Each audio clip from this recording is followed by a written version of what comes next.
আমি একজন তীব্র ভারত এবং ইসরায়েল বিরোধী, এই জন্য আমি ভারতের সমস্ত প্রোডাক্ট বয়কট করেছি।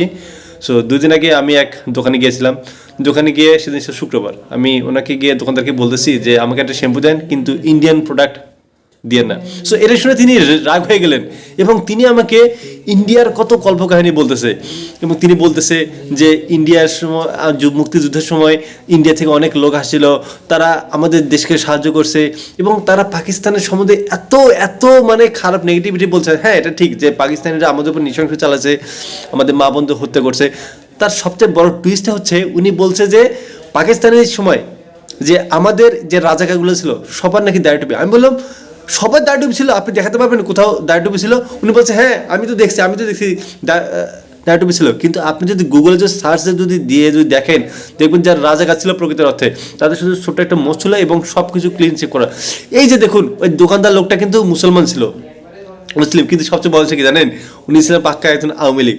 এখন আওয়ামী লীগ ক্ষমতা নাই, ওনার তো কোনো সহ্য হয় না, ওনাদের তো এখন আওয়ামী লীগ এখন তাদের বাপ মনে হয়, নরেন্দ্র মোদী তাদের একটা বাপ, ট্রাম্প একটা বাপ, এখন তারপর এখন হচ্ছে আমেরিকা খুব ভালো লাগে। এই যে আমাদের মুক্তিযুদ্ধের সময় চীন আমেরিকা সরাসরি পাকিস্তানের পক্ষে নিয়েছে, শুধুমাত্র সোভিয়েত ইউনিয়ন রাশিয়া বাংলাদেশের পক্ষে ছিল, অর্থাৎ আমাদের পুরো পাকিস্তান পক্ষে ছিল। এখন ট্রাম্পের প্রতি এত ভালোবাসা কেন, এত আমেরিকার প্রতি এত ভালোবাসা কেন, এত প্রীত কই থাকে? সো এই আওয়ামী লীগ বা বাকশালীরা এরা এতটাই জঘন্য, এতটা ন্যূনতম যে কোনটা ভুল কোনটা সঠিক এদের ন্যূনতম সে বিবেকবোধ নেই। এই যে ভারতে যে আগ্রাসনটা চলতেছে ওদের দেশে মুসলমানদের ওপর এবং আমাদের দেশের ওপর তারা যে আগ্রাসনটা চালাচ্ছে, এরপর ইসরায়েলিরা মুসলমানদের উপর যে আগ্রাসনটা চালাচ্ছে, এদের ন্যূনতম লজ্জাবোধ আছে? এদের ন্যূনতম কোন বিবেকবোধ আছে যে আচ্ছা যে এই যে আমার যে ভাইয়ের ওপর যে এইভাবে গুলি চালাচ্ছে, এইভাবে নির্যাতন চাচ্ছে, আমাদের দেশের উপর হস্তক্ষেপ করতেছে, আমাদের দেশের গণতন্ত্রকে ধ্বংস করছে, এদের লজ্জা আছে? এদের ন্যূনতম লজ্জা নেই। আমার শুধু প্রশ্ন একটা, যে আসলে যে জন্মটা কই হয়েছিল, কোন নর্দমায় এদের জন্ম হয়েছিল যে এত কিছুর পরেও এরা ভারতকে সাপোর্ট করে, এত কিছুর পরেও তারা ভারতের দাদাগিরিকে মেনে নেয়? এতে লজ্জা আছে?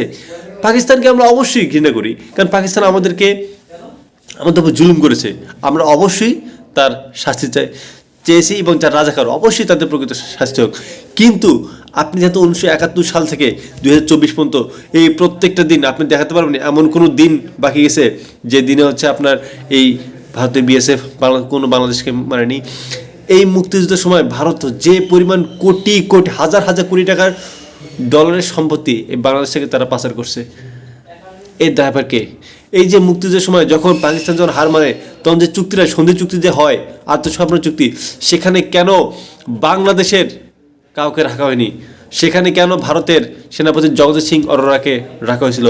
সেখানে কেন বাংলাদেশের উসমানীকে রাখা হয়নি, যে ছিল মুক্তিযুদ্ধের সময় একজন মেজর জেনারেল, তিনি ছিলেন একজন সেনাপতি? তার বিষয়ে মৌলানা ভাসানীর কোনো কথা এই বিষয়ে কেন বলা হয়নি? তো এদের লজ্জাটা আসলে হবে কীভাবে? এদের কীভাবে, এরা কবে ভালো হবে? এই বাকশালীরা আরও কতভাবে আমাদের এই দেশকে ধ্বংস করবে, আর কতভাবে তারা ইন্ডিয়ার দাদাগিরি, তারা ইন্ডিয়ার পা চাটবে, কতভাবে এইভাবে করবে। যাই হোক, নতুন করে বলার আসলে কিছু নাই, যে এই যে বাঙ্গু জাতি, বাকশালী জাতি, আওয়ামী লীগ জাতি, এদের জীবনে লজ্জা হয়নি, আর কোনদিন লজ্জা হবে আমার মনে হয় না। তবুও স্বপ্ন দেখে, এদের নেত্রী গেছে পালিয়ে, তবুও এরা স্বপ্ন দেখে, আরে ভাই তোদের নেত্রী গেছে পালিয়ে, এরা নাকি আবার নাকি ভয়ঙ্কর রূপে ফিরে আসবে। তোরা আয় না রে ভাই, আয় না, তোরা আসিস না কিসের জন্য? তো আমরা কি হাত গুটিয়ে থাকবো? যে হাতে কলম ধরতে পারি সেই হাতে আমরা অস্ত্র ধরতে পারি। ওকে, ইটস ওকে। আমরা এতটাও মূর্খ না যে তোরা যেটা বুঝবি সেটাই। সবচেয়ে হাতের যে জিনিসটা ধরা কঠিন সেটা হচ্ছে কলম। যে কলম ধরতে জানে সে এমন কোনো জিনিস নেই সে জিনিসটা ধরতে পারে না। সো এটা মাইন্ডে তোদের রাখতে হবে। ভয়ঙ্করভাবে কীভাবে কারা কীভাবে ফিরে আসবে আমরাও আসি। যাই হোক, এখন আমাদের জনগণের সকলের প্রতি একটা শুধু উদ্দেশ্য, এই বাকশালীদের, এই বাঙ্গুলাদের, এদের তো কোনোদিন তো লজ্জা হবে না, এত বেজন্মা, এদের বিরুদ্ধে আমাদের প্রতিরোধ দরকার বলে আমাদের সশস্ত্র প্রতিরোধের মাধ্যমে এদেরকে প্রতিহত করতে হবে। ভালো থাকবেন।